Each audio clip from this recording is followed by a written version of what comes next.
que tiene como origen Grecia y hoy en día lo encontramos en el mundo entero. Es un yogur concentrado y se caracteriza por ser producido por fermentos lácticos compuestos por Streptococcus thermophilus y Lactobacillus bulgaricus. El Ayran, en Turquía, que es un yogur diluido, también producido por las mismas bacterias utilizadas en la elaboración de yogur. El Skyr, que viene ganando terreno y que se considera un poco el sucesor de yogur griego, tiene como origen Islandia, es un producto alto en proteína y también está producido con Streptococcus thermophilus y Lactobacillus bulgaricus. Con un auge en pleno crecimiento, el kefir y el kefir bebible o el biokefir, que tiene como origen Rusia y los países de Europa del Este, tiene las características de ser un producto con producción de etanol, de alcohol, y se utilizan mezclas de cultivos termófilas y mesófilas, e incluso existe a nivel del códex alimentario una flora láctica que debe estar presente. El Riasenka, que es un producto local, originario de Rusia, Bielorrusia y Ucrania, en volumen se ha extendido muchísimo porque siendo vecinos de China, con la población china, a los cuales le gusta mucho este producto, el volumen que se produce es muy, muy importante. Y este producto es elaborado por Streptococcus thermophilus y eventualmente con el agregado de Lactobacillus bulgaricus. Dentro de los productos regionales mencionados, nos vamos a concentrar inicialmente en el yogur griego. El yogur griego tiene una evolución importante en el proceso productivo, y de las etapas del proceso productivo ha sufrido una evolución respecto a la concentración. El yogur griego original, que también es conocido como Suezme en Turquía, o como Strained Yogurt en América, o el Labnet en Medio Oriente, tradicionalmente era producido en baldes, en contenedores a nivel doméstico, se fermentaba hasta pH 4.5, 4.6 y se drenaba en sacos de tela. Este producto no era homogenizado, con lo cual implicaba que el drenado era difícil de realizar. Ustedes saben bien que la homogenización permite una reducción del glóbulo graso y una homogeneidad en la cuajada láctica, en el coágulo láctico, que tiene los canales suficientes como para poder drenar bien. Al no ser homogenizado, esa grasa interfería y complicaba mucho el drenado. Se obtenía rendimiento de producción bajo porque parte de las proteínas del suero también se perdían en el drenado. Luego, los grandes productores industriales comenzaron a utilizar las separadoras de quark, las centrífugas, y en algunos casos aplicando alta temperatura para lograr vida útil o vida de anaquel más prolongada. Algunos productores recientemente han comenzado a utilizar la tecnología de ultrafiltración. Y posteriormente, y sobre todo en el continente americano, debido a ciertas restricciones para las inversiones, los productores se concentraron en la preparación de la leche con el aumento de sólidos previos al proceso de fermentación. Como comenté, el contenido de proteína y grasa va a variar en este tipo de productos en función de la regulación de la normativa de cada país. Tradicionalmente se trata de producto de entre 9 y 10% de materia grasa, también un porcentaje similar de proteína, obteniendo sólidos totales de 20 a más o menos 2%. La concentración era de 3 veces partiendo de leche entera, dependiendo de la calidad de leche. Luego, con la utilización de separadores de materia grasa, se ha optimizado este proceso y se concentra 2.3 veces. En varios países se han fijado el contenido mínimo de proteínas. Nosotros aquí en Europa mínimamente debemos tener 7% de proteína y 9% de grasa, para llamarlo griego, y con los sólidos totales de 20%. En el continente latinoamericano, la mayor parte de los productores de yogur griego trabajan con proteína de 4.5, máximo 5% de proteína. Yendo al diagrama de producción, este es un diagrama de producción sin separación de suero. Esto significa que se va a trabajar con una preparación de leche para aumentar los sólidos previo al proceso de fermentación. Entonces se parte de leche descremada, adicionada de MPC o de algún polvo que veremos más adelante, para aumentar el porcentaje de proteína. Esa leche se estandariza en proteína, en la relación proteína-grasa deseado, luego se pasa a la homogenización, que generalmente se hace entre 60 y 70 grados centígrados, con una presión total de 190 bar, 150 bar en el primer paso, 40 bar en el segundo paso. Luego se realiza la pasteurización. La pasteurización, aquí menciono un rango de 90 a 96 grados centígrados por 3 a 6 minutos, porque va a depender mucho también de la altitud en la que se encuentran, del valor al que ustedes puedan llegar, pero saben que esa pasteurización es un tratamiento térmico, el cual va a desnaturalizar proteínas de suero que van a ayudar a estabilizar el gel láctico y, por supuesto, van a eliminar microorganismos e impurezas. Luego se va a enfriar entre 38, entre 36 y 40 grados centígrados. Esta es una diferencia ya significativa respecto a un yogur tradicional. Siempre en el yogur griego se trabaja con una temperatura ligeramente inferior, explicaré luego el motivo, y se adiciona el cultivo láctico más el cultivo protector. Este es un producto que está relacionado a un producto natural, a un producto de etiqueta limpia. Por lo tanto, es un producto en el que se evita el agregado de conservantes químicos y en los últimos años se intensificó el uso de los cultivos protectores. Por lo tanto, hay dos puntos claves en esta elaboración, que es la preparación de la leche respecto a los sólidos, grasos y no grasos, y la utilización del cultivo adecuado.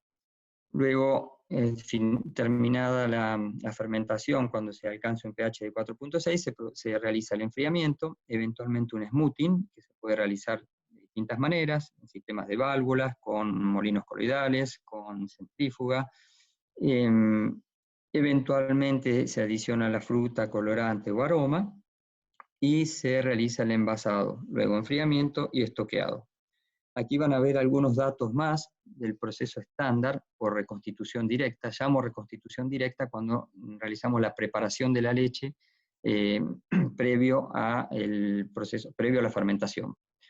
En este caso, adiciono 5% de proteína, el cual debe ser esa proteína, mantener la relación de caseínas a proteína de suero. Esto es fundamental, no solo para estos productos, sino para cualquier enriquecimiento en cualquier producto caseario o de leche fermentadas. Es necesario siempre mantener, ustedes saben que en la leche la relación de media de caseínas a proteína de suero es un 82-18, 80-20, aunque esto va a depender mucho obviamente de la raza, del clima, de la altitud, de la estación del año.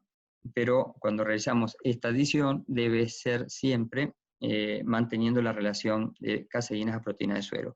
Los estabilizantes utilizados, existen muchos estabilizantes, aquí doy un ejemplo como almidón 0,5%, una gelatina 220-240 Bloom de 0,2-0,3%, y aconsejamos, según la historia, la historia físico-química de la leche utilizada, la utilización de polifosfato en 0,05%, opcionalmente. Azúcar, la tendencia mundial es a reducir el contenido de azúcar. Nosotros aconsejamos entre 5 y 8%. Sabemos bien que en Sudamérica, en Latinoamérica en general, nos gustan mucho los productos dulces, y es normal encontrar productos con 12-13% de azúcar, de carbohidrato total, pero esto genera una serie de defectos que mencionaré más adelante, por lo cual tratamos de trabajar con porcentajes más bajos. Una vez que hacemos esta mezcla de sólidos en seco, se agregan a la leche, se realiza un calentamiento a 65 grados centígrados para realizar la homogenización. La temperatura debe ser siempre superior a 63 grados centígrados. Actualmente se usa de 65 a 70 grados centígrados. El límite es 63 para tener toda la materia grasa de la leche y todos los ácidos grasos que forman la materia grasa de la leche en estado líquido, para poder reducir el tamaño a través de las válvulas del homogenizador. El tratamiento térmico posterior, como comenté, va a ser siempre para desnaturalizar las proteínas de suero. 95 grados centígrados 6 minutos es una buena compromiso. Obviamente si lo van a hacer en Puno seguramente no van a poder llegar a 95. Por lo tanto, en cada región van a tener que ver cuál es la temperatura que se puede aplicar. Yo aconsejo siempre incubar entre 38 más o menos 2 grados centígrados, como comenté antes, y utilizamos nuestros cultivos, que son 20 unidades de nuestros Liofast, por 1000 litros de leche, más 10 unidades del cultivo de protección. Incuba hasta 4,7, 4,65, 4,6, se realiza la rotura del coágulo, el enfriamiento hasta 28, 25 grados centígrados, eventualmente si hay que hacer un smoothing y se puede medir la presión, se habla de 4 o 5 bar. Realizamos el envasado y almacenamiento hasta el momento de la venta. Y tenemos un proceso con separación de suero. En este caso vamos a trabajar con la leche tal cual la recibimos del productor, la vamos a seleccionar, la vamos a estandarizar en proteína, materia grasa, pero sin el agregado. Eventualmente, en realidad en la práctica lo que se hace es eventualmente retirar materia grasa para mantener la relación de grasa-proteína, grasa-proteína. Si tienen la posibilidad de estandarizar en proteína, lo van a hacer siempre con una proteína respetando la relación, como comenté antes, de caseína, proteína de suero, la pasteurización, el enfriamiento, adición del cultivo protector, fermentación hasta pH 4.6, y luego se procede a la separación. La separación va a generar suero ácido. Esto es un problema para la industria, pero es indefectible porque el producto ya está a pH 4.6, y ese suero realmente existen aplicaciones, pero la mayor parte de los productores que tienen este tipo de producción, en muchos casos terminan descartándolo, y esto genera pérdidas económicas. Una vez realizada la separación, se puede adicionar fruta, colorante, aroma, enfriar, envasar, estoquear. La preparación de la leche destinada a la producción de yogur griego, me focalizo en esta, que es la tecnología más utilizada hoy en día en Latinoamérica, es enriqueciendo esa leche inicialmente en proteína a través de la adición de polvos, a través de la concentración por UF, ultrafiltración, o a través de la concentración por evaporación. Estas tres tecnologías tienen obviamente ventajas y desventajas. En la adición de polvos, la ventaja es que uno puede seleccionar la fuente de proteína, la puede gestionar y puede gerenciar esa relación de proteína, de caseína a proteína de suero, puede manejar muy bien el balance de minerales, esto es importantísimo, y el costo es abordable. Desventajas: se necesita equipo de rehidratación, se necesita tiempo de hidratación.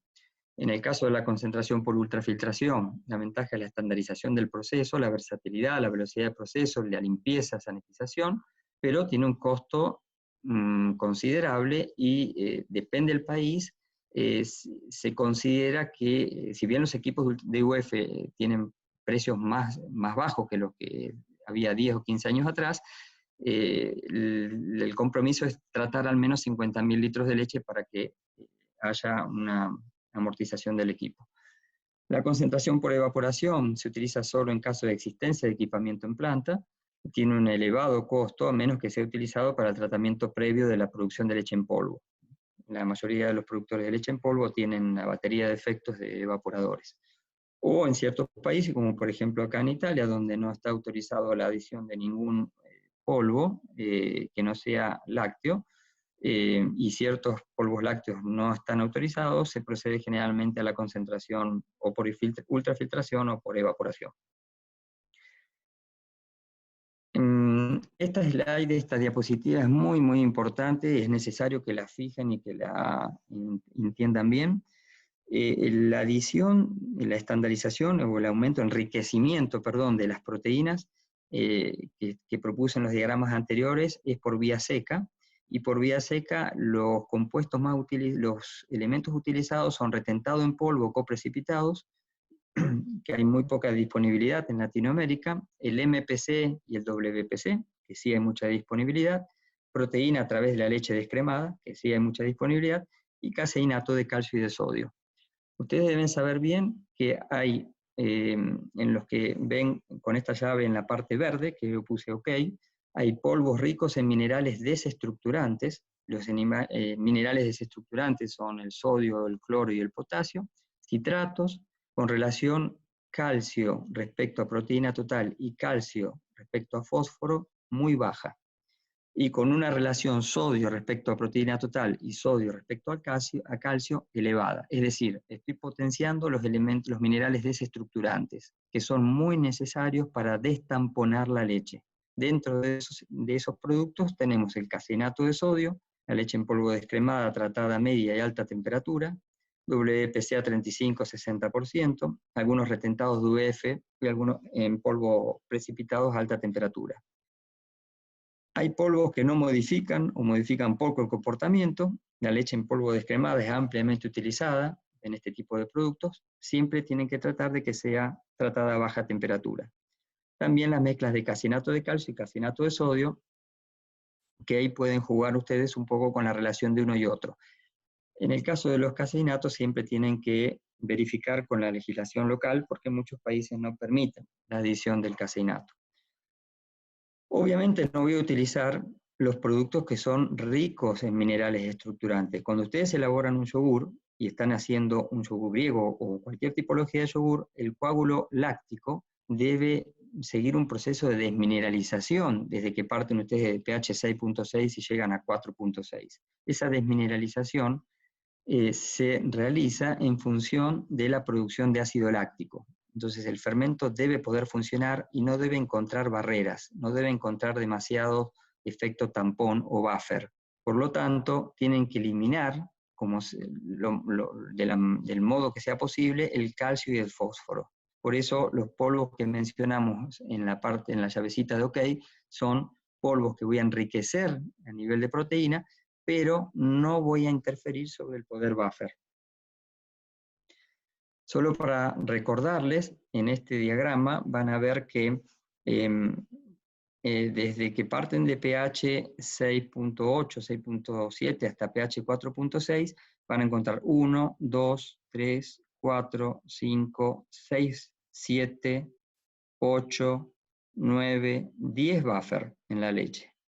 Estos buffer, para leerlos, interpretarlos en un sentido práctico, significa que cuando ustedes tienen una curva de acidificación, van a tener pequeñas mesetas, no van a tener una curva dibujada perfecta como si fuera el sueño de cada uno, sino que van a tener pequeñas mesetas en donde para superar esas mesetas son estos buffer, que están marcados aquí en distintos colores, van a necesitar superarlos produciendo más ácido láctico, más ácido láctico.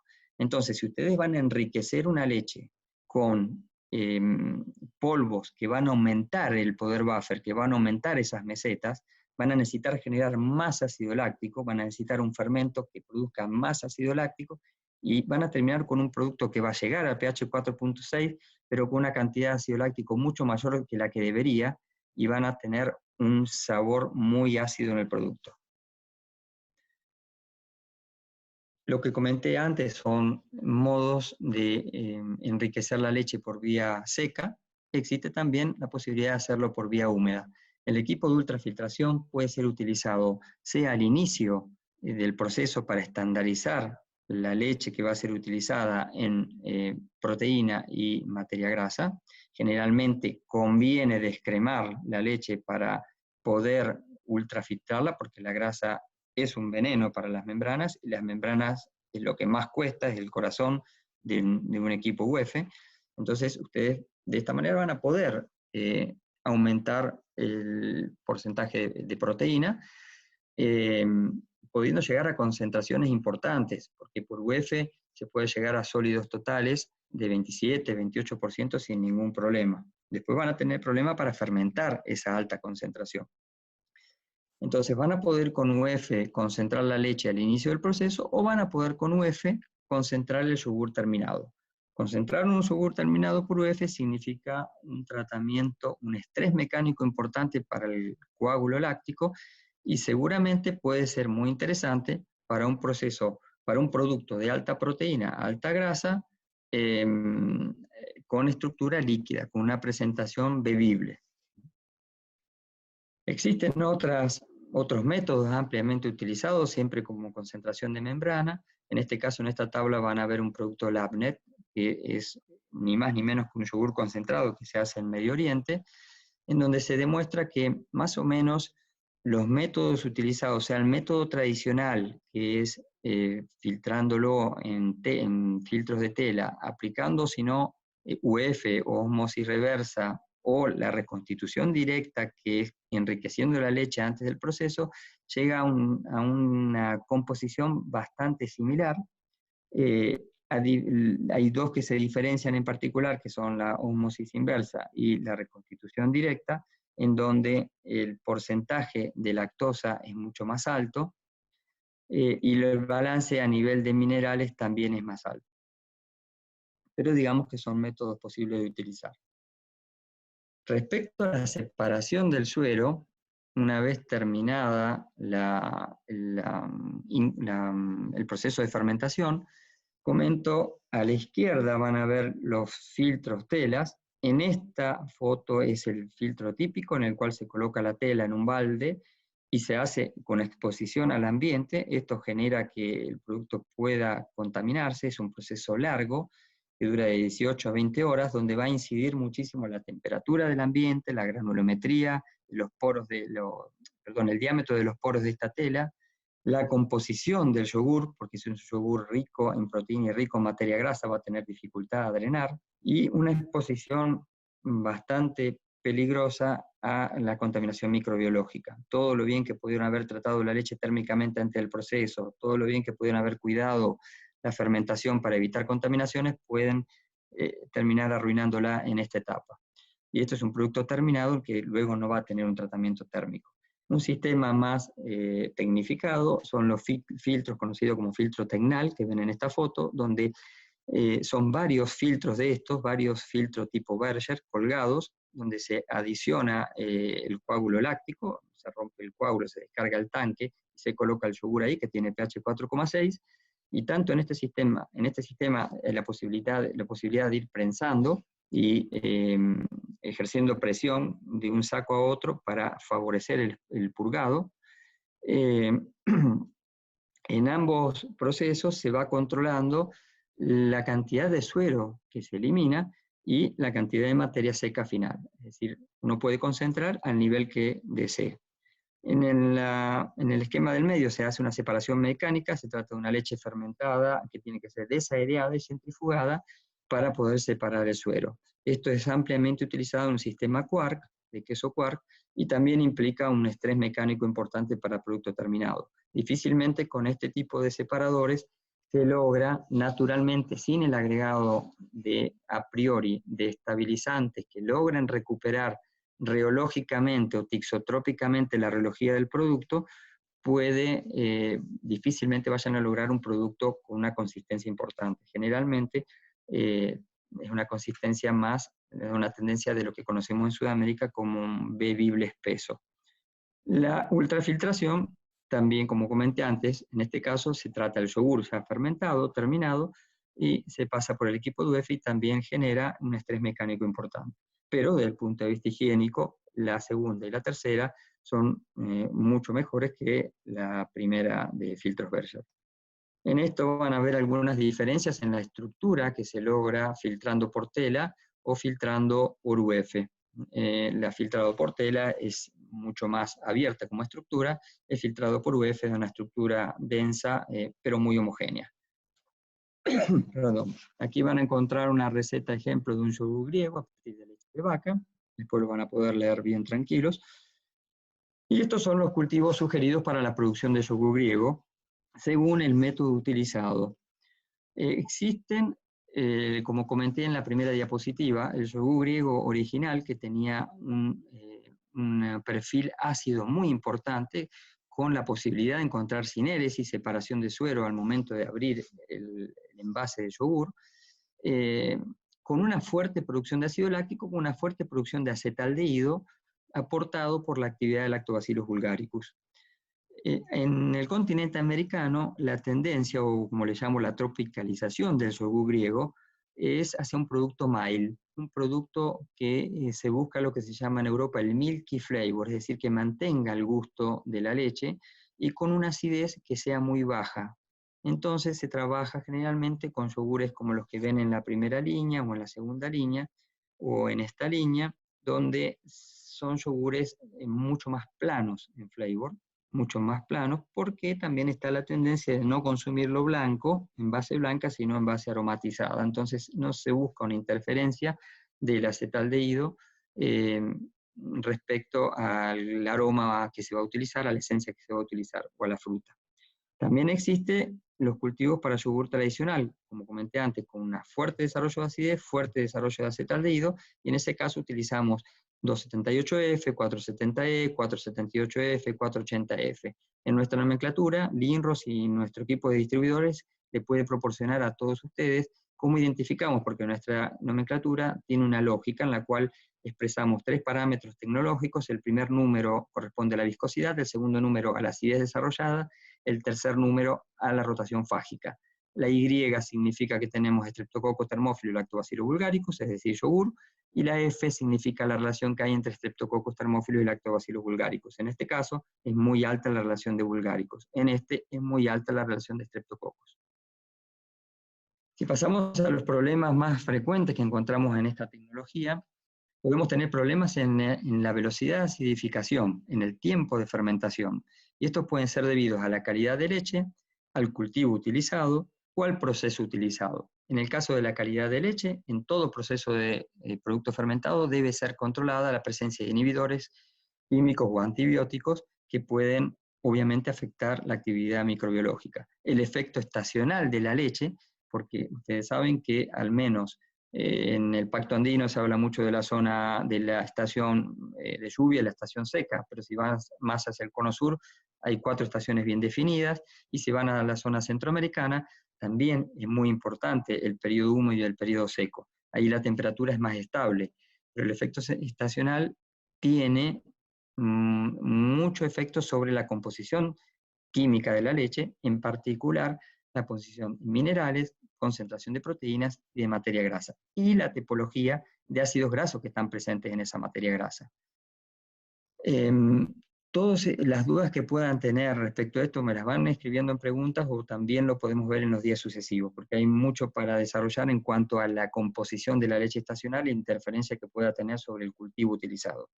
La contaminación inicial de la leche también tiene un efecto importante, porque cuando trabajamos con leches que son contaminadas con alta carga microbiológica, son leches que llamamos leche fácil de fermentar, leches que son un poco predigeridas, y encontramos con actividades de fermento que son muy violentas y que por ahí no conducen a la formación de un buen gel láctico. Como también, bueno, respecto a al problema de fermentación debido a los cultivos, puede ser que haya un inapropiado dosis de fermento. La dosis de fermento va siempre relacionada a la cantidad de caseína, ni siquiera a la cantidad de proteína. Para hacerlo correctamente no va ni en función del volumen de leche, ni en función del porcentaje de proteína, va en función del porcentaje de caseína. Y de hecho, cuando nosotros hablamos de un cultivo nuestro de 10 UC, que decimos son para 1000 litros, es solo para facilitarles, porque en realidad tomamos como referencia una proteína del 3%, del cual hay un 75-80% de caseína. Puede haber una pérdida de actividad del fermento en el caso de no ser conservado en el modo que corresponde. Los fermentos lácticos liofilizados son versátiles, pero no se pueden dejar a temperatura ambiente, mínimamente hay que tenerlo a temperatura de refrigeración o a temperatura de freezer a menos 18 grados. La presencia de fagos, que todos ustedes conocen muy bien, son el enemigo más importante a nivel mundial contra cultivos lácticos. Hay un desarrollo de fagos mucho más rápido que el desarrollo de cultivos lácticos. Ningún productor de fermentos lácticos tiene la velocidad de producción de nuevos cultivos para poder bloquear completamente al fago. Por lo tanto, el cultivo es un paliativo a la rotación. Lo que quiero decir con esto es que la base, el elemento principal para la eliminación de fagos es la higiene y desinfección de la planta. Dentro de lo que es higiene y desinfección, adiciono biofilm, que a veces son poco considerados, pero los biofilm son una fuente de fagos, más todos los sistemas de HACCP, GMP, que ustedes conocen muy bien, y que aportan a un estándar de higiene y sanitización de la empresa que debe ser del máximo nivel. El cultivo es solo un paliativo. Luego tenemos problemas de acidificación debido al proceso. Podemos tener problemas en el tratamiento térmico que realizamos, podemos tener variaciones en la temperatura de incubación, esto es muy frecuente, los tanques utilizados no todos tienen la tecnología adecuada, y podemos tener problemas de incorporación de aire en la leche. El dióxido de carbono en la leche es un inhibidor de los cultivos. Entonces, cuando vean espuma dentro de los tanques, corran rápido a revisar cañería, a revisar bomba, a revisar si está bien nivelada la centrífuga, es decir, evitar por completo la incorporación de aire. Los equipos, los tanques fermentadores de yogur griego y de cualquier otro yogur deben ser idealmente alimentados por la parte de abajo, por la base. No debe caer la leche de arriba. Y deben evitar siempre la espuma, y los agitadores tienen que ser diseñados de tal manera para que agiten en el modo correcto, sin generar vórtice y sin incorporar espuma. Puede haber también problemas de apariencia, como ven en la foto de la izquierda, puede haber exudación de suero, puede haber estructura de grano, granulosa, de grumo, y también puede haber estructura espuma gasificada. Entonces, respecto a la exudación de suero,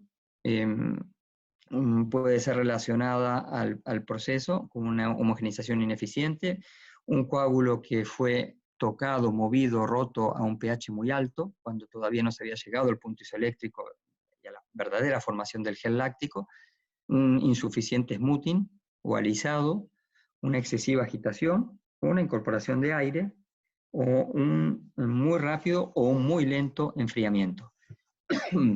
Puede haber también un desbalance importante en cuanto a las bacterias. Muchas veces se nos presentan casos de ver curvas de acidificación que son correctas, pero sin embargo nos falta estructura, nos falta textura, o tenemos incluso sinéresis dentro del coágulo. Eso puede corresponder a un desbalance de las bacterias utilizadas en el fermento. Puede ser que la bacteria que produce exopolisacáridos, que da viscosidad, haya sido atacada fágicamente. No hay problema en cuanto a la velocidad de acidificación, pero sí hay problema en cuanto a la formación o a la estructura, al body del gel láctico. Y esa inhibición generalmente es debida a fagos. Una estructura de grano es un efecto muy, pero muy común en los yogures, y sobre todo en el yogur griego. Esto está relacionado con problemas de la receta, con problemas del proceso o con problemas de fagos. Si uno no adiciona la tipología correcta de polvo para enriquecer la proteína, puede tener fácilmente grumos, porque como comenté antes, si estamos agregando polvos que son con minerales estructurantes, voy a bufferizar y voy a hacer que en ciertas partes del yogur, en ciertas partes del tanque, tenga más acidificación que en otras. Se realizan como microfermentaciones o microacidificaciones más violentas dentro de un mismo coágulo de yogur. No hay una acidificación homogénea. Entonces eso también puede dar lugar a la formación de grumos. Cuando ustedes tienen grumos en un producto, es importante que lo toquen con la mano, que toquen el tacto y que vean cuál es la tipología de grumo, cuál es la composición del grumo, si se trata de proteína, o si se trata de materia grasa, o si se trata de estabilizante. No comenté anteriormente, pero cuando uno realiza un enriquecimiento de la leche con polvos, se debe dar el tiempo necesario a esos polvos para que se hidraten y para que se solubilicen.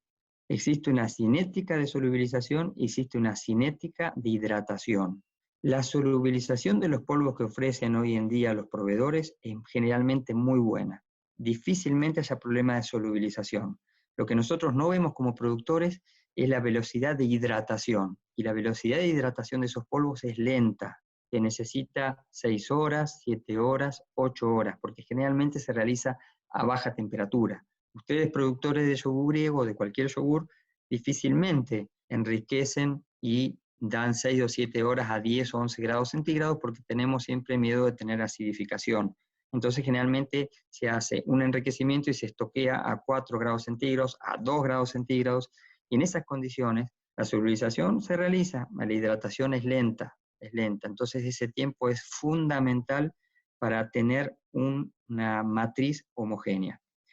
Entonces esto sería podría ser el origen de la formación de grumos y sería, y es fácilmente de resolver dando el tiempo necesario.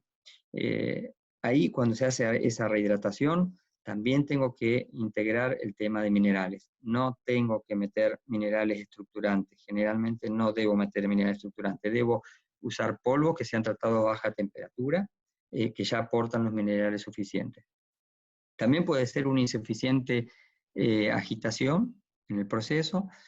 Puede ser, como comenté antes, que el cultivo no haya sido distribuido homogéneamente dentro de la masa y puedo tener microfermentaciones dentro del coágulo, o puedo tener un desbalance de cepas, como comenté antes, donde la cepa que me da la estructura haya sido atacada fágicamente y tengo solamente cepas acidificantes con producción de grumos. La incorporación de aire durante el proceso, la máquina envasadora, que también puede incorporar aire, y la contaminación, generalmente de levaduras, son las que dan estructura espumosa en este tipo de productos. Puede haber problemas de textura, como ven en las fotos también, pueden tener baja estructura, pueden tener alta estructura y pueden tener un defecto que es muy común y que es muy indeseado, que es la filancia. La estructura ropio-filante, en este tipo de producto se presenta con frecuencia porque siendo un producto de alta proteína, es un producto tamponado donde las curvas de acidificación son generalmente más lentas, y se utiliza un alto porcentaje de azúcar. En Latinoamérica gusta mucho la fórmula dulce, el producto final dulce, y todo esto favorece la curva lenta y el porcentaje alto de azúcar, favorece la formación de muchos exopolisacáridos largos, ropy, filantes. Esto lo pueden tratar en este caso con nosotros como proveedores de fermentos lácticos para aconsejarle los cultivos que no generan filancia, en el caso de que no lo quieran. Existe hoy en día clientes que solicitan que el producto sea filante, o sea, hay digamos, distintas preferencias según la clientela de cada cliente, de cada producto. También existen problemas de flavor, problema de producto que sabe a amargo, que sabe a levaduras y a hongos, esos son los defectos más comunes. También sabe a cheesy flavor, a queso, o sea, amargo, puede ser excesivamente ácido o puede tener un gusto artificial. Los defectos de flavor están relacionados con la contaminación microbiológica, con los ingredientes utilizados, en el caso de un exceso de proteína, se toma el riesgo de tener un sabor amargo, el estoqueado a temperatura alta, ese sabor amargo se trata de péptidos amargos, porque tanto Streptococcus thermophilus como Lactobacillus bulgaricus no se olviden que aportan enzimas, que tienen proteasas, que tienen peptidasas, pero esas proteasas que son muy fuertes, en el caso de los Streptococcus thermophilus, pueden conducir a la formación de péptidos amargos. Siendo un producto que luego se estaciona a una temperatura normalmente baja, esos péptidos amargos quedan dentro del producto. Puede ser un producto muy ácido, como comenté antes, hay una tendencia en el continente americano a un producto mild, se llama mild o producto dulce, en el cual se utiliza mucho Streptococcus thermophilus, y el Streptococcus thermophilus produce solo acidez, no produce aroma a yogur. Entonces hay que tener muy en cuenta la selección del cultivo y los parámetros tecnológicos que menciono aquí. Puede haber un desbalance de cepas, en fin.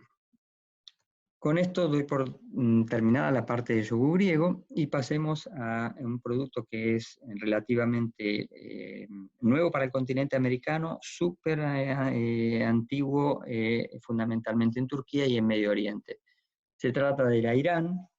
El ayrán es un yogur, una leche fermentada, diluida con 30-50% de adición de agua. Esto, hasta aquí podrían decirme ustedes, se trata de una bebida láctea, que tuvo su origen en Brasil y que se difundió en todo el continente latinoamericano, en toda Latinoamérica, en todo el continente de América del Sur, América Central, y se elabora con Streptococcus thermophilus y Lactobacillus bulgaricus, hasta ahí también es un yogur. La diferencia es que normalmente se trata de una una materia grasa del 2%, un poco por la dilución que se tiene con agua, también baja la proteína, y se le adiciona sal, de 0,5-0,6% de sal. Sal es un producto de alta viscosidad, de todas maneras, media alta viscosidad, tiene buen mouthfeel y tiene flavor acetaldehído. En este esquema de la derecha van a poder ver, para los que quieren profundizar un poco en la parte de reología del producto, que se trata, el Ayran, a diferencia del yogur, se trata de una base que tiene una reología newtoniana pseudoplástica muy diferente a la del yogur y diferente a la de la mantequilla. Es un producto sumamente agradable a pesar de tener sal, pero obviamente viene consumido de otra manera, viene consumido acompañado utilizado como salsa, como aderezo, por lo tanto la adición de sal es mucho más lógica que pensar en consumirlo en un desayuno o como producto solo. Es un producto que generalmente por la bajo contenido de sólidos, como ocurre con la bebida láctea, tiene una facilidad a posacidificar. Generalmente el valor de pH luego de 15 días de producido llega a 4,1 o 4,2, y en la producción artesanal se verifican muchos problemas de contaminaciones microbiológicas. Nosotros hemos desarrollado cultivos para este producto con EPS para dar viscosidad y suplir un poco la baja proporción de sólidos, y también para aportar flavor, pero controlando la posacidificación. En la tabla de la derecha van a ver algunos de los cultivos que proponemos. Pasamos al producto siguiente, que es el Skyr. El Skyr seguramente es el producto que va a ganar terreno en el mercado de Latinoamérica. Como comenté antes, es un producto similar en cuanto al proceso de producción, sea por el enriquecimiento previo, sea por la separación de suero posterior a la fermentación, es similar al yogur griego, pero es 0% grasa. Es un producto que va a ser consumido por su riqueza en proteína y en minerales. El eslogan del Skyr, que tiene como origen Islandia, es el secreto islandés para una vida saludable. Es un producto que tiene más de 1000 años. Nosotros en SACO hemos creado mezclas de cultivos utilizando cepas de nuestra colección histórica y adquiriendo cepas de la universidad en Reykjavik, que son cepas con denominación de origen, lo cual nos permite rotular en el envase de nuestro fermento y en el envase de vuestro yogur, de vuestro Skyr, el hecho de que contiene cepas originales, cepas con denominación de origen. Van a ver algunos ejemplos acá y algunas de las empresas que ya tienen productos puestos en el mercado que son muy exitosos. Si vamos a la verdadera clasificación del producto, en Islandia se considera un queso fresco producido con leche descremada. Antes de iniciar la charla comentaba con mis colegas que en mi opinión personal me genera mucho más problema digerir un Skyr que un yogur griego, por el hecho de que no tiene materia grasa. Es un producto que es bien pesado, un coágulo que sacia fácilmente, en este caso la necesidad de alimentarse, y tiene 3 características con un probado éxito en el pasado, en la historia, que son el origen, la herencia y la nutrición. Como comenté, las propiedades nutricionales son idénticas a las del yogur griego, y la cosa más importante es el aporte. Los puntos más importantes son el aporte de proteínas y de minerales. Para esto nosotros hemos desarrollado, utilizando estas cepas que adquirimos de Islandia con certificación de origen, 2 tipologías de producto. Un producto que es para producir Skyr de alta proteína pero líquido, en el cual no utilizamos cepas que produzcan exopolisacáridos, y otra línea que permite producir Skyr con alta viscosidad, con alto cuerpo, el cual sí produce exopolisacáridos. Pero la característica en ambos es de generar un producto mild, un producto de bajísima posacidificación. Desde el punto de vista nutricional, como comenté antes, van a ver que en grasa prácticamente no tiene. Carbohidrato también es relativamente bajo, es altísimo en proteína, y luego en cuanto al calcio, que es el mineral estructurante, contiene el valor más alto de los yogures que hay en el mercado. Como comenté antes, existe la posibilidad, como en el yogur griego, de realizar una elaboración sin proceso de separación y con proceso de separación. Aquí también vamos a tener características y beneficios. Sin proceso de separación es un proceso simple, se puede usar la misma línea de yogur existente que tienen de yogur en planta. No se requiere separación de suero, o sea, no hay inversión en separador, en centrífuga, no se pierde el tiempo en la separación, no se pierde rendimiento. No se genera suero ácido, que si no ustedes como productores tienen dificultad a eliminarlo. No se pierde tiempo y dinero en la manipulación de ese suero ácido, no tienen que estoquearlo, no tienen que limpiar, no van a usar un transporte especial y van a tratar menos efluentes. En la separación, proceso con separación de suero, se utiliza lo aplican generalmente los que ya son productores de queso fresco, que tienen el equipamiento en la centrífuga, digamos, disponible, o tienen, digamos, pueden expandir esa línea de queso fresco, produciendo el kefir, que como tecnología es muy similar. En este caso, se tiene la ventaja también de no tener que estar lidiando con los proveedores de la materia prima, de las proteínas, de los polvos, y como beneficio tiene un sabor limpio, una mejor estructura. Perdón. Pasamos al producto siguiente, que es el kefir. El kefir está teniendo un auge importantísimo en Latinoamérica. Es un producto muy, muy antiguo. El kefir es una leche obviamente fermentada, bebible, con un contenido de proteína que generalmente es del 3%, y en la elaboración es famosa por realizarse a través de los granos de kefir. Esos granos de kefir prácticamente en la actualidad no han podido ser regenerados al 100%, porque los granos de kefir tenían una diversidad microbiológica muy, muy importante. No obstante esto, con los desarrollos de los productores de cultivos, en el caso nuestro, hemos tratado de generar mezclas de cultivos lo más rica posible, basándonos en lo que solicita el Códex Alimentario para poder lograr la denominación de kefir. En ese sentido, hemos creado una gama de cultivos específica. El flavor es típicamente ácido, tiene notas a levaduras y tiene un importante contenido de etanol, que va del 0,5 al 2%, y de dióxido de carbono, que va de 200 a 300 mililitros por litro. Aquí van a ver cuál es la composición natural de un grano de kefir. 5 a 25% de bacterias mesófilas, Lactococcus lactis cremoris y acetilactis, Leuconostoc, Streptococcus thermophilus. Los cultivos de kefir que digamos, en el grano van a tener 5 a 25%, y en el producto terminado un 80% de la flora está compuesta por estos géneros y especies. Levaduras, que van a tener de un 10 a un 15%, donde van a fundamentalmente encontrar Cluiberomyces marcianus, y un 5 a 10% de lactobacillus. Lactobacillus, que son generalmente lactobacillus mesófilos. En esta diapositiva hago hincapié en que utilizar el cultivo saco para la producción de kefir facilita el uso, se genera una estabilidad microbiológica batch a batch de producción, que con los granos de kefir originales era imposible porque había una selección por la temperatura, por el pH, por el ambiente del proceso, un ecosistema que era difícil de controlar.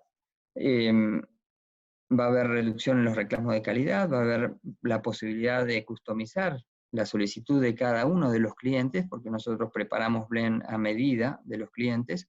Una característica muy solicitada en Latinoamérica es la ausencia de alcohol y la ausencia de gas, porque tenemos un sistema de distribución de logística que generalmente no respeta la cadena de frío, y tampoco el productor desea que se le inflen las botellitas o los potes de kefir. Entonces hay una tendencia importante a solicitar cultivos que no contengan alta producción de alcohol y de CO2, o sea, o baja o ausencia. Y podemos definir muy bien la dosis, que este era otro problema importante en el kefir, porque a la vista el grano de kefir no nos permitía obviamente de ninguna manera conocer la carga microbiológica que estábamos sembrando. Entonces teníamos tiempos muy irregulares en cuanto a la velocidad, la acidificación y a las características del gel formado. Con los cultivos directos ustedes pueden definir perfectamente la microbiología y la relación que hay entre las cepas.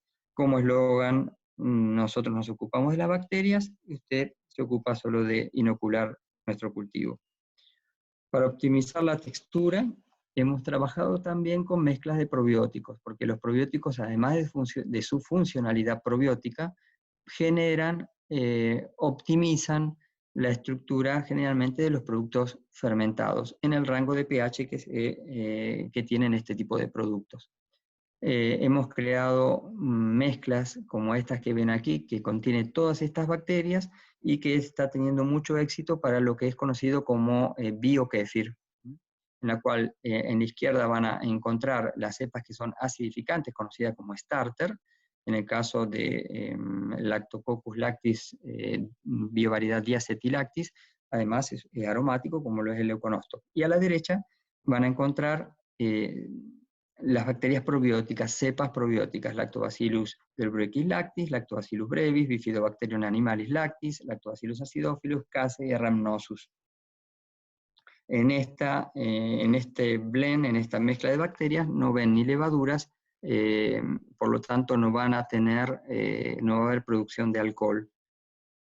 En estas dos mezclas que ven aquí van a ver ya una mezcla preparada para producir kefir tradicional, bebible. Como comenté antes, nuestra nomenclatura permite saber si vamos a tener viscosidad o no, que es el primer número, la velocidad de acidificación y la rotación fágica. Y las últimas letras, siguiendo nuestra nomenclatura, indican la presencia de levaduras. En este caso tenemos Clubiolensis marcianis y Saccharomyces bayanus. En el cultivo de la derecha igual hay producción de etanol y de gas. Adicionalmente, podemos ofrecerles también levaduras separadamente, como son Clubiolensis lactis, Marcianus y Saccharomyces jansseni. El único Clubiolensis marcianus probiótico que existe a nivel mundial, el cual tiene estudios clínicos y tiene certificación de origen porque fue aislado de kéfir de la zona de Cáucaso, con lo cual, con dosis muy pequeñas de levadura, se logra un efecto probiótico importante. Y adicionalmente, los probióticos estándar, que pueden ser genéricos, como Acidophilus bifidobacterium, que podemos ofrecerlos junto al starter.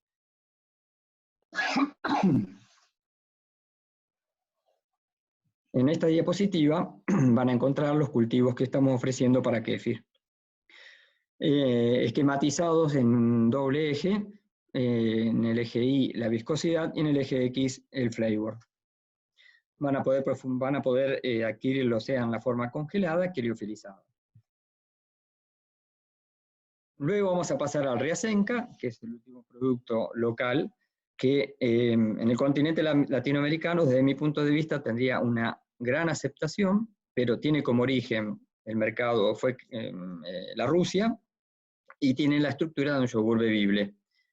Básicamente el Riasenca es un producto en el cual la leche viene caramelizada antes de realizar la fermentación, conocido como dulce de leche, manjar blanco, arequipe, bueno, los nombres que damos en Latinoamérica para el dulce de leche. Prácticamente se realiza un tratamiento térmico que lleva hasta 3 horas para favorecer la reacción de Maillard sobre la leche, y luego con esa leche en el cual se han producido los compuestos aromáticos, los compuestos de caramelización, se procede a la fermentación típica de un yogur tradicional.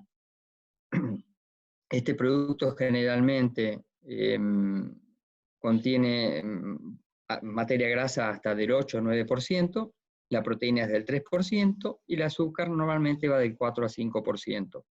La fermentación se realiza entre 40 y 43 grados centígrados y se utiliza como fermento o Streptococcus thermophilus o opcionalmente el agregado de Lactobacillus bulgaricus. Los cultivos que nosotros ofrecemos para este producto son cultivos mild con test cremoso, aroma persistente, una vez finalizada la fermentación, Tiene un excelente milky flavor, gusto a leche, y un mouthfeel cremoso. Aquí ven los 3 cultivos que normalmente utilizamos. Bueno, yo con esto me extendí algunos minutos de lo previsto, quedo abierto a las preguntas que deseen realizar. Y muchas gracias por el tiempo que me dedicaron.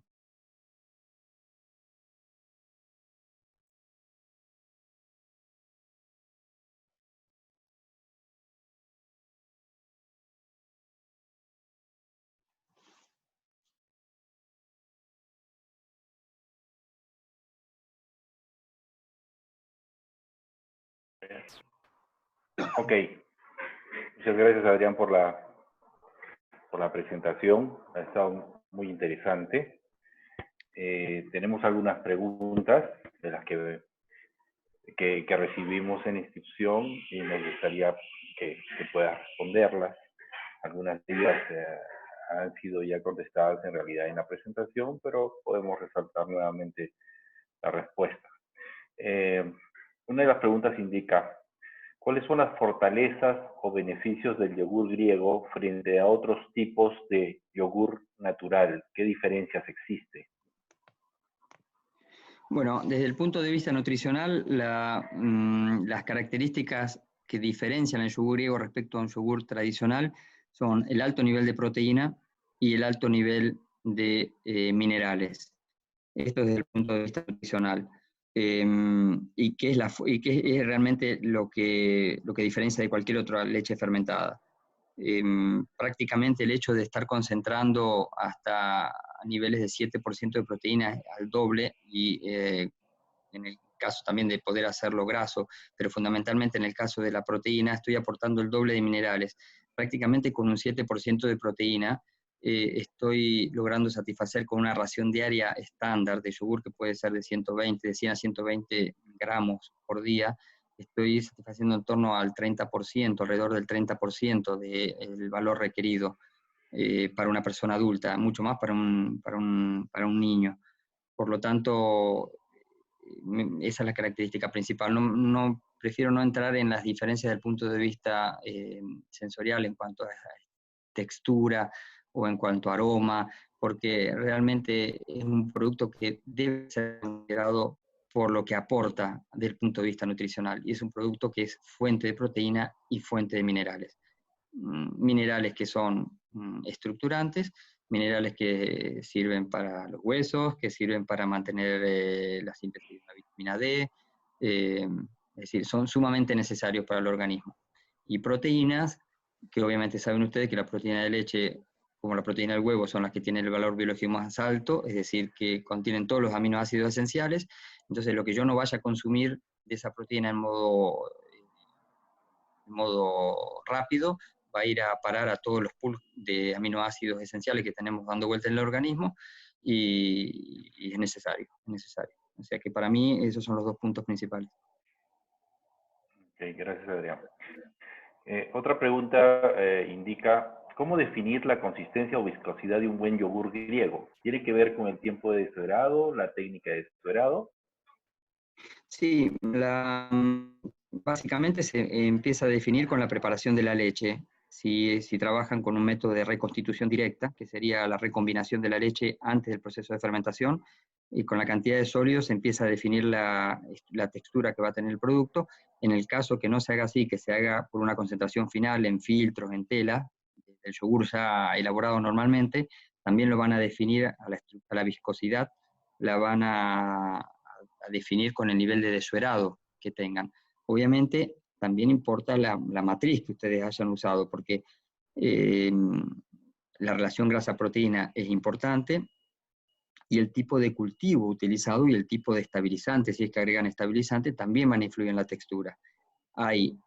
Tienen que siempre valorar al momento de elegir un estabilizante, tener en cuenta cuál es la relación que va a tener ese estabilizante con el cultivo, porque si el cultivo produce exopolisacáridos, por ejemplo, puede tener una relación, de hecho el exopolisacárido, que es un carbohidrato, va a tener una relación química con el estabilizante utilizado. y existen tablas que nosotros les podemos proporcionar en donde sabemos que un EPS junto a una gelatina puede dar filancia, un EPS junto a una peptina no da problema, un EPS junto a un almidón de maíz no da problema.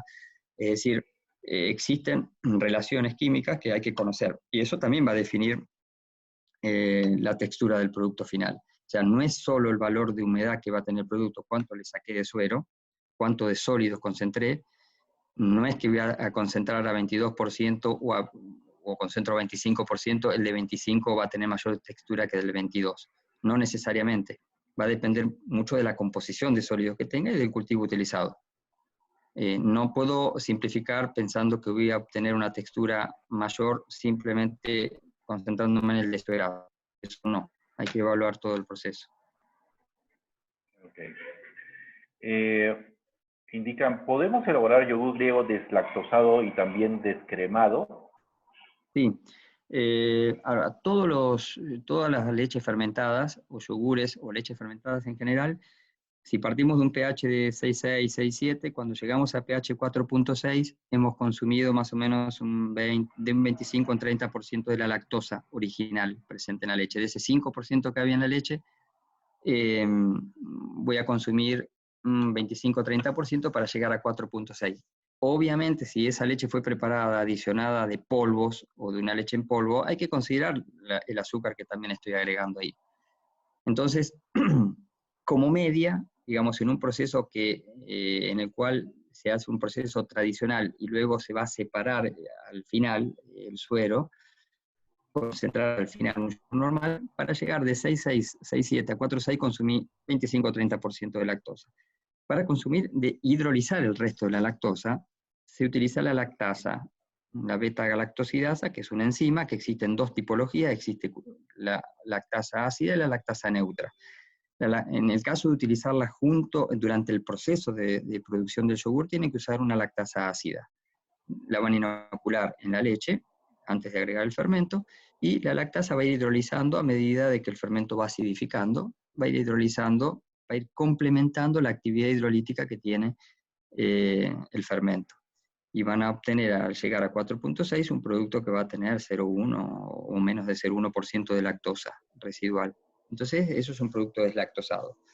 Descremado, obviamente lo pueden hacer, sería más bien un skyr, que el skyr es cero en grasa, entonces podrían rotularlo. En el caso de hacer un yogur griego desgrasado, lo podrían rotular yogur griego light o desgrasado, cero grasa, directamente. Tengan en cuenta que el deslactosado interfiere en la velocidad de acidificación, generalmente, la enlentece, y sobre todo en un producto que es rico en proteína puede hacerlo más lento también.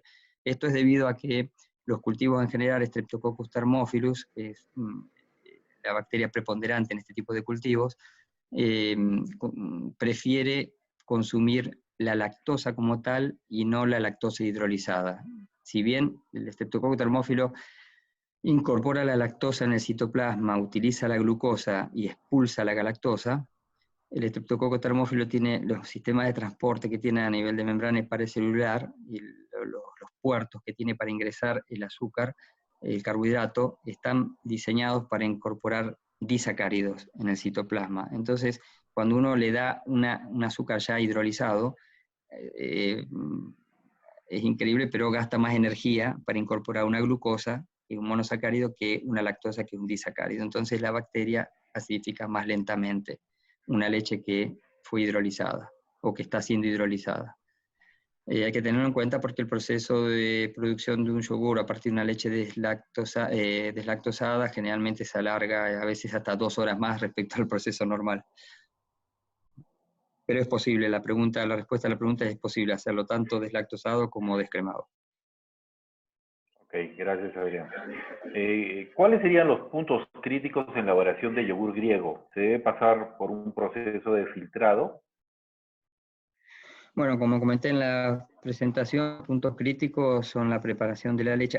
En todo proceso hay que establecer a través del sistema de análisis de puntos críticos, un HACCP, va a haber muchos puntos críticos. Si nos referimos al punto crítico microbiológico, sí, obviamente hay que verificar que posterior a haber realizado el tratamiento térmico de la base no contamine de ninguna manera, como mostraba en una de las fotos, cuando se hace un proceso sumamente limpio, se controlan todos los puntos de control bien rigurosamente controlados, y al final se filtra en sacos Berger a exposición al ambiente, es como que voy a tener un alto riesgo de contaminación. Entonces, es un punto crítico, obviamente, esa etapa.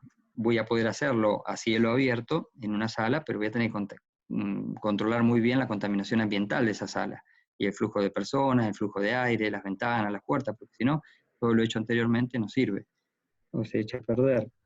En cuanto a la selección del cultivo, que para mí es un punto crítico, porque la selección del cultivo debe ser acorde al producto que yo quiero lograr, y voy a seleccionar un cultivo que produce viscosidad, uno que no produce viscosidad, uno que es aromático, uno que no es aromático, es decir, uno que tiene mucho o que tiene poco Lactobacillus bulgaricus. En cuanto a la velocidad de acidificación, es crítico también la selección del fermento, porque se tiene que adaptar el fermento al proceso, a la disponibilidad de tiempo, al turnover que quiero usar de los tanques, porque si tengo un solo tanque y tengo que elaborar 3 tanques por día, voy a necesitar un cultivo rápido, obviamente. Es decir, hay muchos puntos críticos. Ok. Nos indican también para leche entera de vacas Jersey promedio de sólidos 13%. ¿Se debe descremar para la elaboración de yogur griego? Generalmente sí. Generalmente sí. La leche de Jersey es muy particular.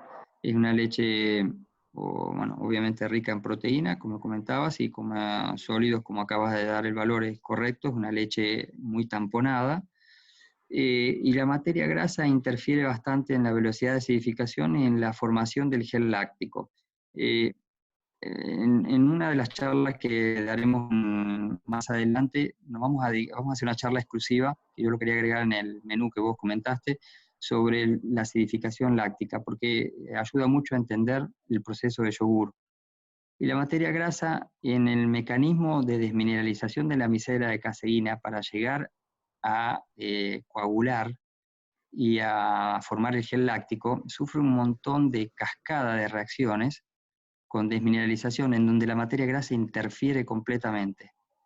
Y es decir, que la materia grasa, tanto en la leche de Jersey como en cualquier otra leche, generalmente interfiere en el proceso de acidificación, pero la particularidad de la materia grasa específica de la leche de Jersey contiene muchos ácidos grasos saturados de cadena larga, que dan estructuras que son muy lejanas de lo que es el yogur griego realmente. Entonces interfieren también en la estructura. Por eso es mejor descremarla, ¿sí? Okay. Nos indican cuánta proteína quedaría en el yogur griego que uno hace de forma artesanal sin añadirle proteína aparte. Depende de cuánto desueren. Si desuero un 50% del volumen, obviamente voy a estar duplicando la proteína original de la leche. Porque si hicieron bien el tratamiento térmico del proceso y desnaturalizaron las proteínas de suero, por eso ese tratamiento a 85, 90, 93 grados centígrados que yo doy de 6 minutos, 10 minutos, es muy importante, porque ahí tienen que desnaturalizar el máximo posible de alfa-lactoalbúmina y de beta-lactoglobulina. De esa manera van a quedar incorporadas en el gel láctico, no van a perderse en el suero. Entonces, si luego de suero un 50%, el porcentaje inicial de proteína, si era 3%, va a pasar al 6%.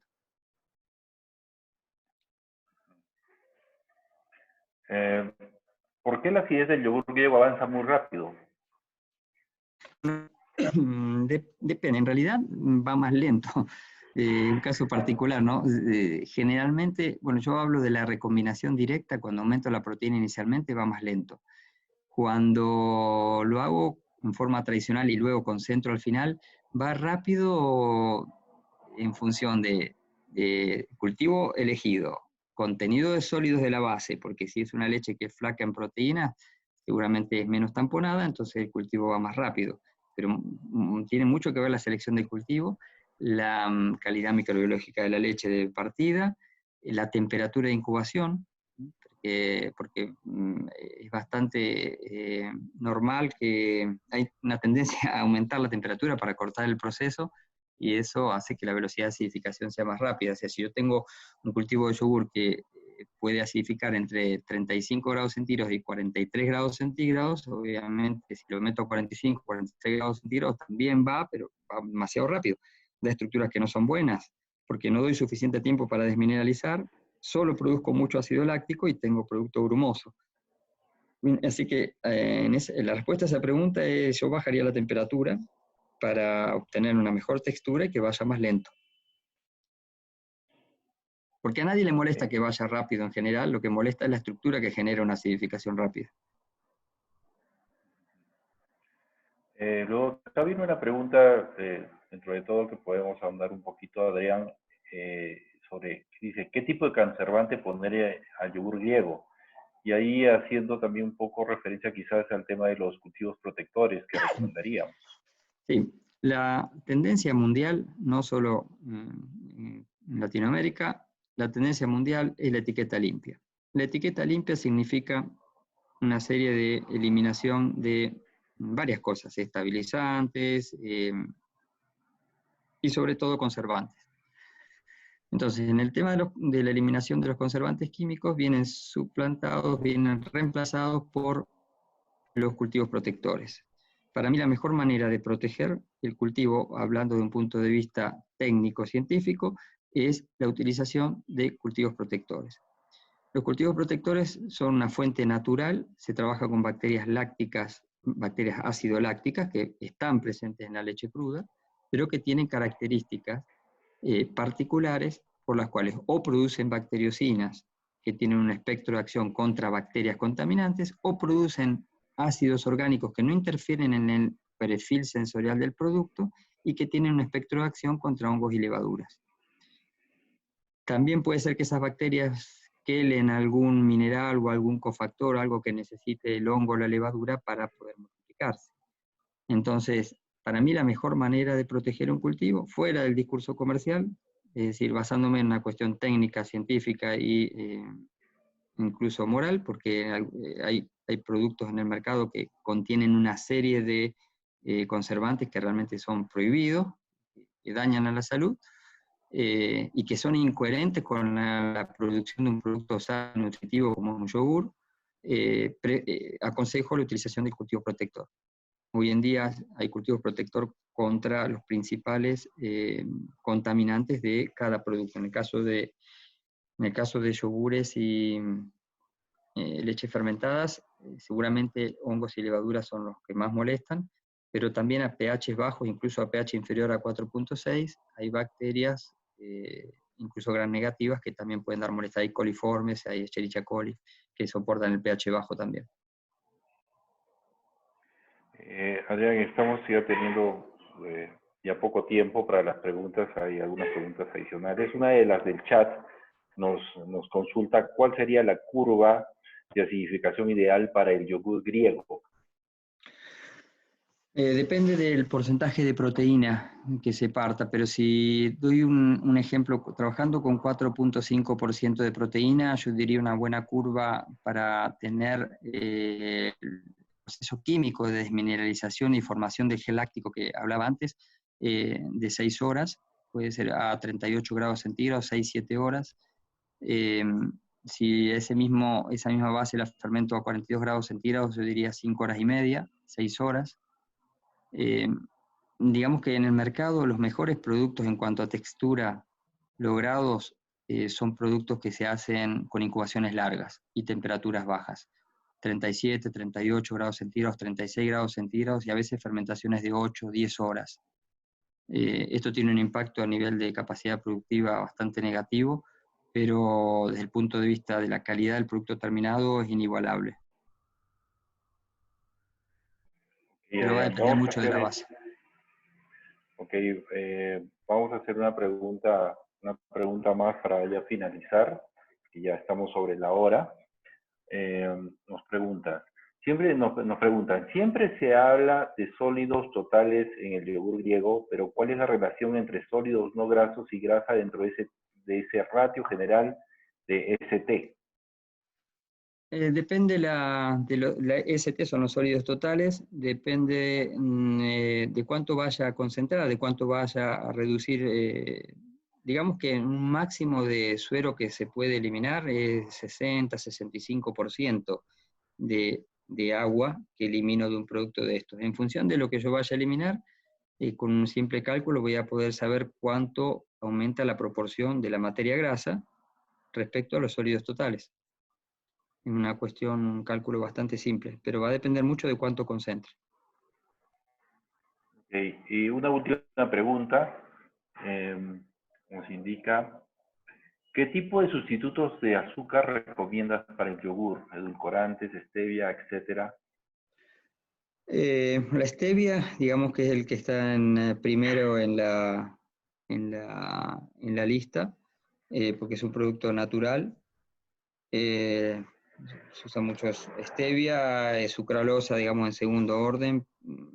Son interesantes porque obviamente permiten reducir el contenido de azúcar estándar, de carbohidrato estándar, con un sustituto que es 100% natural. Para este tipo de productos yo me concentraría sobre la stevia. ¿Sí? Ok. Con un Bueno, producto de este tipo con alta proteína tiene muy poca interferencia en cuanto al flavor, por lo tanto la stevia es un buen candidato seguro. ok. Bueno, Adrián, tenemos más preguntas, pero ya el tiempo nos ha ganado. Vamos a responderlas después a los correos electrónicos que han dejado. Te agradecemos muchísimo, muchísimo por esta charla, está muy interesante. Agradecemos también a todos los participantes por estar escuchándonos también. Esperamos que esto haya sido un aporte adicional al conocimiento y también los esperamos para la próxima charla. Quizás, Adrián, quieras tú también dirigir algunas palabras de despedida. Sí, seguramente yo también quiero agradecer mucho el sacrificio que han hecho todos los participantes para poder estar en esta reunión técnica. Y por supuesto quedo siempre a disposición. Quiero agradecerte también mucho, Renzo, por la excelente organización y convocatoria que has tenido. De parte mía y de parte de SACO Italia es un gusto poder compartir con ustedes la experiencia que hemos hecho en estos años y quedamos a disposición para futuras charlas y para responder las preguntas que no hubo tiempo para responder ahora. Así que desde mi parte les envío un abrazo grande. Si hay cosas que no han quedado claras, por favor envíen mail directamente. Renzo les puede pasar también mi correo electrónico y quedo a total disposición. Así que les deseo una muy buena tarde, muy buen fin del día en vuestros países y quedo como siempre a vuestra disposición. Un abrazo grande a todos. Muchas gracias, Adrián. Muchas gracias a todos. Buenas noches.